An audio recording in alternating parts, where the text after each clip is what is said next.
मेरे माध्यम से मैं सरकार को कहना चाहूँगी, प्लीज़ आप हमारा बहुत प्यारा देश है हमारा, इससे आप धर्म के नाम पर, जाति के नाम पर, इन सब मुद्दों के बात पर हमारे बीच दंगा फसाद ना करवाएं। सोशल मीडिया पर अभी जो भी ये सब बहुत चलता है, rightist, leftist, liberals and all, तो ये सब में सबसे बड़ा जो फैक्टर मुझे लगता है आप लोगों की ही देन है। तो प्लीज़ ऐसा आप लोग ना करें। हमारा देश बहुत खूबसूरत है, इसमें जितना ज़्यादा से ज़्यादा हो सके आप शांति बनवाने की ही कोशिश करें।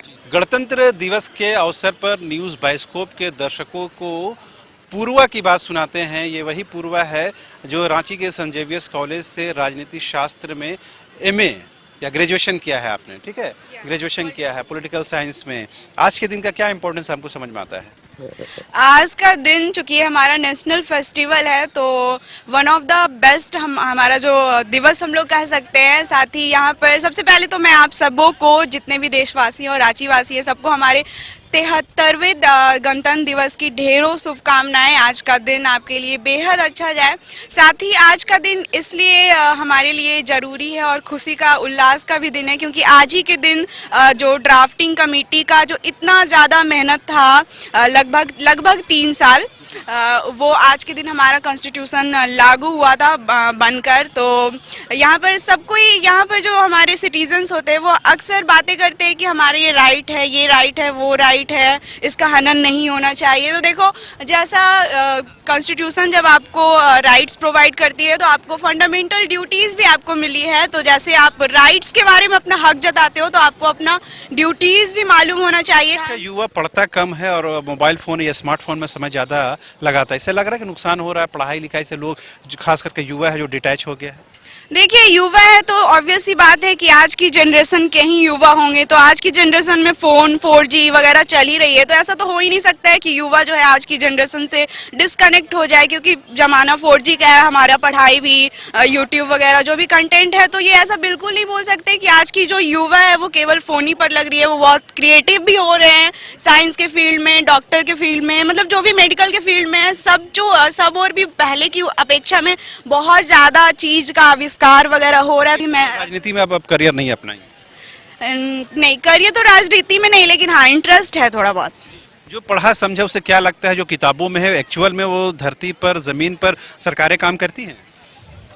जो किताबें में है और जो एक्चुअल में रियल और रील की बात करूँ तो थोड़ा बहुत कनेक्शन होता है और थोड़ा बहुत डिस्कनेक्ट भी हो जाता है। बट रिलेट करूँ तो जो हमारा जो थ्योरीज वगैरह पॉलिटिकल साइंस में लिखा गया है वो ऑब्वियसली प्रैक्टिकल बेसिस पे ही, हमारे जो प्लेटो, रूसो, सॉक्रेट्स वगैरह जिन्होंने अपना थ्योरीज वगैरह लिखा है, वो लोग प्रैक्टिकल बेसिस, अपना एक्सपीरियंस, अनुभव के बेसिस पर ही उन्होंने लिखा है। तो कह सकते हैं कि हाँ, रिलेट तो कर पाते हैं। वर्तमान सरकार जिस तरह से काम करती है, लग रहा है कि वो आइडियलिस्टिक वर्ल्ड जिस तरह से किताबों में दिखाया जाता है उससे मैच खाती है, जो प्रैक्टिकल बातें बिल्कुल अलग होती है। वर्तमान सरकार, आप सेंट्रल की बात कर रहे हैं या फिर स्टेट की? राज्य की बात कर रहे हैं। राज्य की बात करें तो आइडियलिस्टिक, थोड़ा उनका आइडियलिस्टिक हो जाता है, जैसा कि जब वो उनका आता है, क्या कह सकते हैं उनको, इलेक्शन से पहले उनका जो वो आता है, क्या वो मैनिफेस्टो आता है, उसमें वादे बहुत लंबे लंबे करते हैं, ये करेंगे युवा के लिए रोजगार एंड ऑल। तो वो थोड़ा आइडियलिस्टिक उनका तब हो जाता है जब रियल ग्राउंड बेसिस पे देखने को मिलता है वो तो युवा के लिए, रोजगार के लिए कुछ कर ही नहीं रहे। फॉर एग्जाम्पल आप जेपीएससी को ले लीजिए, मतलब झारखंड के को बने इतने साल हो गए हैं, जेपीएससी की परीक्षा कितनी बार हुई है, और अभी अगर हुई है भी तो देखिए आपका उसमें मेंस जो है वो स्थगित कर दिया गया है। तो ये सारी बातें एक तरह से लगता है मैनिफेस्टो में जो उनका आता है वो आइडियलिस्टिक हो जाता है, रियल बेसिस पे वो फिर एकदम हट के डिफरेंट हो जाता है। सरकारें कहती कुछ है, करती कुछ है, मतलब वो चेहरा कुछ और दिखाती हैं और एक्चुअल में जो वो इम्प्लीमेंटेशन उनका कुछ और होता है। मतलब इलेक्शन के टाइम कुछ और बातें कहती हैं और जब 5 साल का जो वक्त गुजारना होता है वो अपने हिसाब से काम करती है, अपना राजनीतिक लाभ हानि के दृष्टिकोण से काम करती है। 80% केसेस में यही देखा गया है जी। तो आपको क्या लगता है ये बदलने की जरूरत है और इसके लिए युवाओं को आगे आने की जरूरत है और इसके लिए राजनीति में युवाओं को ज्यादा से ज्यादा अपने को कॉन्ट्रीब्यूशन देने की जरूरत है?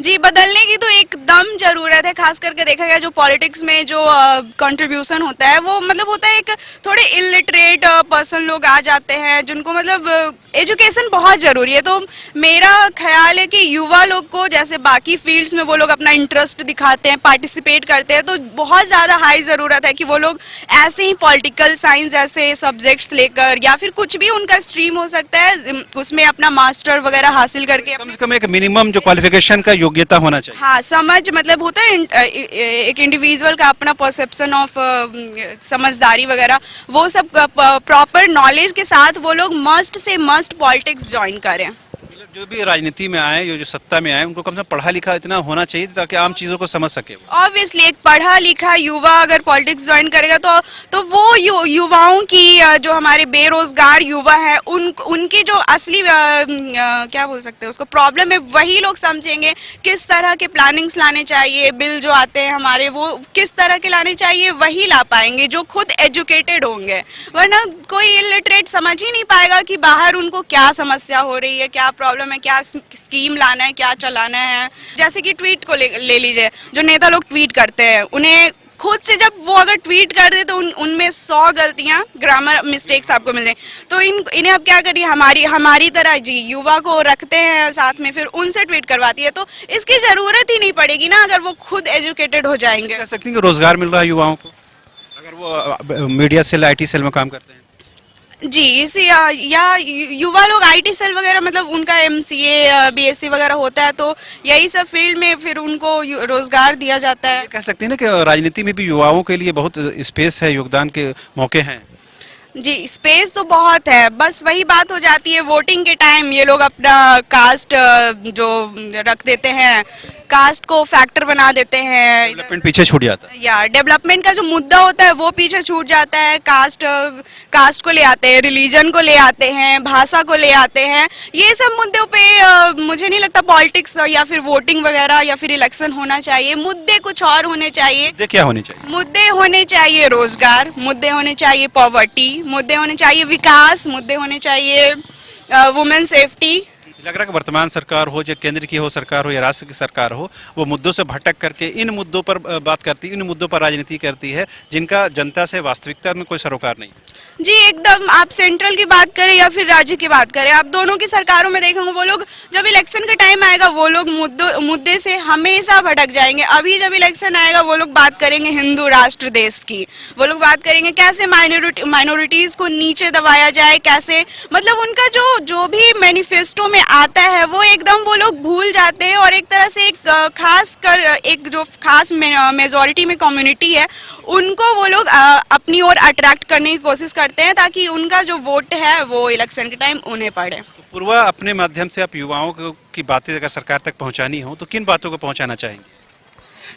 मेरे माध्यम से मैं सरकार को कहना चाहूँगी, प्लीज़ आप हमारा बहुत प्यारा देश है हमारा, इससे आप धर्म के नाम पर, जाति के नाम पर, इन सब मुद्दों के बात पर हमारे बीच दंगा फसाद ना करवाएं। सोशल मीडिया पर अभी जो भी ये सब बहुत चलता है, rightist, leftist, liberals and all, तो ये सब में सबसे बड़ा जो फैक्टर मुझे लगता है आप लोगों की ही देन है। तो प्लीज़ ऐसा आप लोग ना करें। हमारा देश बहुत खूबसूरत है, इसमें जितना ज़्यादा हो सके आप शांति बनवाने की ही कोशिश करें।